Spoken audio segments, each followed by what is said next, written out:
Mr Fairlie. Thank you, Presiding Officer.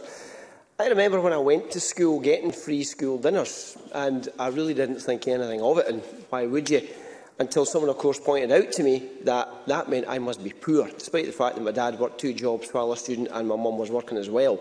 And that's where stigma kicks in. And that stigma makes you feel like you're a charity case, and that there are things that others can access that are just simply not for you.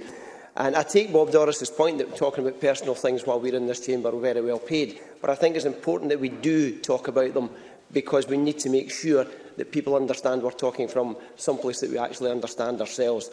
It doesn't just make you feel bad, it can lead to problems with your learning.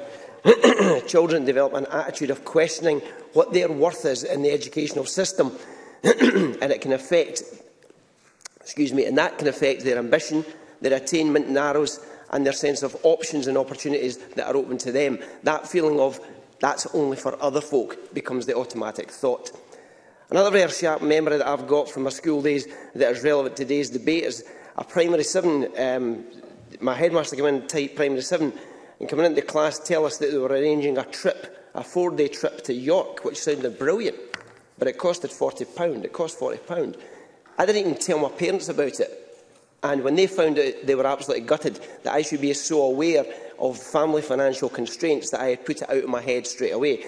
And my dad might actually be furious that I'm raising it today, but we've got to talk about this stuff. I should add, they found the £40 and I had a fantastic trip to York and thoroughly enjoyed it. But we have to recognise and tackle the impact that poverty and the stigma of poverty can have on a child's education, and as importantly, a child's self-worth and belief in themselves. We need to make sure that education isn't something that you buy. And education isn't just about academics of education, it's about that whole school experience. School should enrich your children and not make them feel poorer. That school is a place where they feel they belong, not somewhere they're made to feel different or not good enough because they don't have enough money. And why is it that that's why the steps that this Scottish Government has taken, and which are recognised in today's motion, are so important. Getting a child getting kitted out for school can be a daunting prospect, but helpful measures like increasing the school clothing grant and producing guidance to reduce school uniform costs placed on families is helping. In my days, we all went during the summer holidays to pick berries, and that's how we paid for our uniforms. But you can't get properly educated if you're hungry. That phrase that Billy Kay would have recognised today, a hungersome Wayne has nae lugs, is where breakfast clubs and free school meals, nutritious school meals, play such a key role, and universal provision removes the stigma that attaches to them.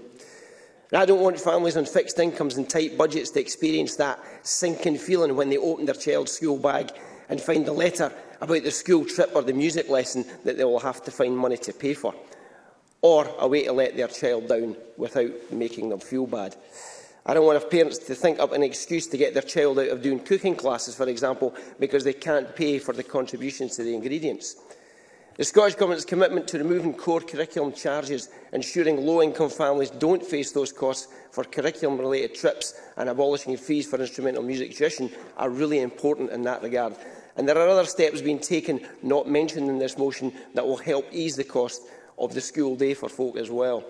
After school clubs or sports training sessions, that means your child will miss the free school bus going home, would have to come out of your normal budget. That's no longer the case, because under this SNP government, children get to travel free on buses now. The introduction... Yes, I will. Martin Whitfield. I'm very grateful, Deputy Presiding Officer, and I'm very grateful to the member to give way. Does he not also, however, share my concern that the travel costs for trips during the day are excessive and indeed place huge financial burden on schools, which isn't being alleviated by the free bus pass? Tim Fairlie. I would absolutely concur that any extra cost put on a family in this cost of living crisis is absolutely terrible. But as Ross Greer pointed out, the school education system can't sort out the problems of poverty. The introduction and recent doubling of child payment is an incredibly helpful boost to low-income families. And just today, the plans have been announced to automatically pay the Best Start grant early learning and school-age payments to parents and carers who already receive Scottish Child Payment when their children become eligible. Automatic payments are important. Less paperwork, less asking for help, and less of that sense that you're holding out the begging bowl. The change will be introduced later this year when the child payment is extended to under 16s and increased to £25 per child per week. The SNP government may have one arm tied when it is backed by the Tory government in Westminster, but it is nevertheless winning a tug-of-war. Benefit cuts and bedroom taxes may threaten to make life harder for Scottish families, but we are fortunate in having a Scottish government shielding, ameliorating and mitigating the worst of the Tory attacks on the poor. Over £1.4 billion to mitigate some of the UK Tory government's welfare benefit cuts is just part of the cost of the Union to Scotland, and the positive steps taken by the Scottish Government, which I have highlighted, and some which are listed in the motion, are a pointer to the fairer, better Scotland we could build with full access to our own resources and the proper powers of a normal nation. Thank you.